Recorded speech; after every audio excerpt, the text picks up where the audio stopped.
സഞ്ജു സാംസൺ വാങ്കഡയിലേക്ക് കടന്നു വന്ന പതിവ് ശൈലിയിലാണ് കളിച്ചത്. എന്തൊരു കാഴ്ചയായിരുന്നു അത്!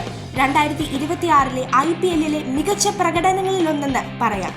ചെന്നൈ സൂപ്പർ കിങ്സിന്റെ താരം സഞ്ജു നേടിയത് വെറും 54 പന്തിൽ നിന്ന് 101 റൺസ്. അതും ഇന്നിംഗ്സിന്റെ അവസാന പന്തിൽ ബൗണ്ടറി കണ്ടെത്തി ശാന്തമായി ഒരു സെഞ്ചുറി. തുടർന്ന് മുംബൈ ഇന്ത്യൻസ് താരങ്ങളായ ഹാർദിക് പാണ്ഡ്യ, സൂര്യകുമാർ യാദവ്, ജസ്പ്രീത് ബുംറ തുടങ്ങി ഓരോരുത്തരുടെയും ആലിംഗനം. 10 4ഉം 6 6റുകളും പറത്തി സഞ്ജു IPL എൽ ക്ലാസിക്കോയിൽ മുംബൈ ഇന്ത്യൻസിനെതിരെ ടീമിന് 5 വിക്കറ്റിന് 207 റൺസിലെത്തിച്ചു.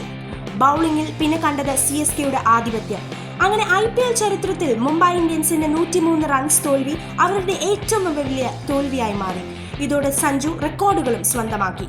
5 IPL സെഞ്ചുറികളുമായി KL രാഹുലിനൊപ്പം ഇപ്പോൾ എക്കാലത്തെയും പട്ടികയിൽ 4ാം സ്ഥാനത്താണ് Sanju. Virat Kohli 8, Jos Buttler 7, Chris Gayle 6 എന്നിവർ മാത്രമാണ് സാംസണേക്കാൾ കൂടുതൽ IPL സെഞ്ചുറി നേടിയിട്ടുള്ളത്.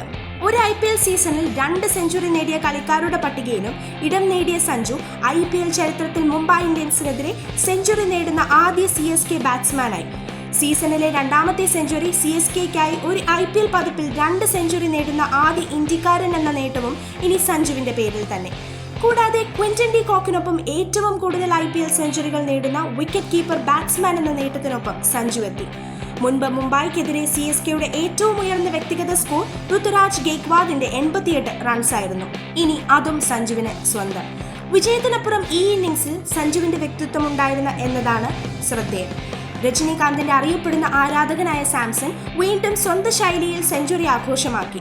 മത്സരത്തിനു ശേഷം കാർത്തിക് സുബ്രാജ് സംവിധാനം ചെയ്ത സൂപ്പർ സ്റ്റാറിന്റെ ഐക്കണിക് ചിത്രമായ പേട്ടയുടെ പശ്ചാത്തലത്തിലുള്ള താളത്തോടുകൂടി ഇൻസ്റ്റഗ്രാമിൽ ഒരു പോസ്റ്റും പങ്കിട്ടു. ക്ലാസിക് പടയപ്പ ശൈലിയിൽ നേരത്തെ സെഞ്ചുറി ആഘോഷിച്ച ഒരു പാറ്റേണിന്റെ തുടർച്ചയായിരുന്നു അത്. സംശയാലുക്കൾക്കും വിമർശകർക്കും ഇനി വിശ്രമിക്കാം. ചേട്ടൻ വീണ്ടും കനലിന് തീ പിടിച്ചിരിക്കുകയാണ്.